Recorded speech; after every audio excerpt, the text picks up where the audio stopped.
Du premier patient contaminé par le coronavirus au Sénégal, tel est le sujet qui intéresse le plus la presse du jour. Coronavirus, le Sénégal guérit son patient zéro. C'est le titre qui barre la une de Sud Quotidien. Le quotidien du groupe Sud Communication rapporte que c'est le directeur du cabinet du ministère de la Santé et de l'Action sociale, Aloïse Waly Diouf, qui a porté cette bonne nouvelle aux Sénégalais. Hier vendredi, le ministère a reçu de l'Institut Pasteur les résultats des tests virologiques du jour. Le patient déclaré positif le lundi 2 mars a été testé négatif à 2 reprises. Par conséquent, il est considéré comme guéri et devrait sortir de l'hôpital dans les heures, a révélé Aloïse Waly Diouf. Toujours dans les colonnes du confrère de l'avenue Bourguiba, il ajoute que l'état de santé des 3 autres patients précédemment déclarés positifs continue son évolution favorable. 4e cas de coronavirus au Sénégal, miracle chez le patient zéro, titre Tribune. Premier contaminé, il est guéri de la maladie, ce qui pousse notre confrère à dire que le Sénégal gagne la bataille face au premier cas. Ils l'ont eu, affiche Libération. Le premier patient déclaré positif au coronavirus est sorti de l'hôpital hier soir, complètement guéri. Le deuxième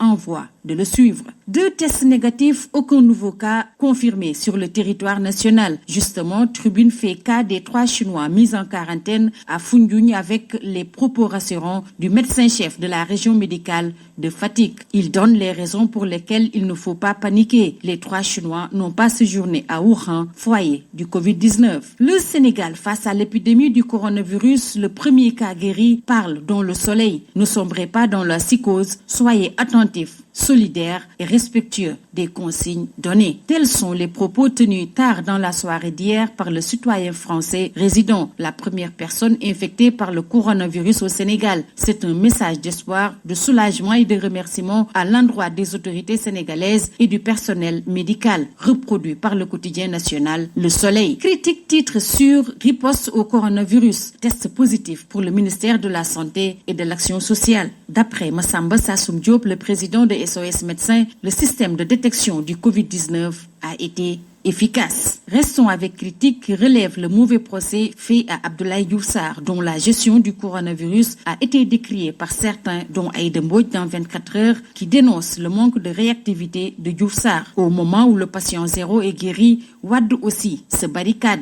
Il engage dans les Échos ses partisans à surseoir à toute activité politique jusqu'au 20 mars. Et les responsables du Parti démocratique sénégalais invités à s'abstenir de voyager en Afrique et dans le reste du monde. Partout dans le monde, les femmes seront célébrées demain 8 mars. Les Échos en profitent pour dresser le portrait de Maïmouna Ndour, Seynabou Sène et Fama Ndiaye. 3 femmes, même courage, même détermination. Détail à lire dans les Échos. L'AS donne également la parole à 2 autres femmes relativement à l'autonomisation des femmes. Zahra Iyane Thiam et Assom Diatta donnent les clés après avoir fait l'état des lieux. Restons avec les femmes avec enquête qui consacre tout un dossier à la galère des mères-pères qui, en l'absence des ex-conjoints qui ont décidé tout bonnement de fuir leurs responsabilités, assurent seuls et prennent en charge toutes les dépenses de leur famille. Femmes en situation monoparentale pour prétendre à une pension alimentaire, la présidente de la commission des droits de l'enfant de l'AJS,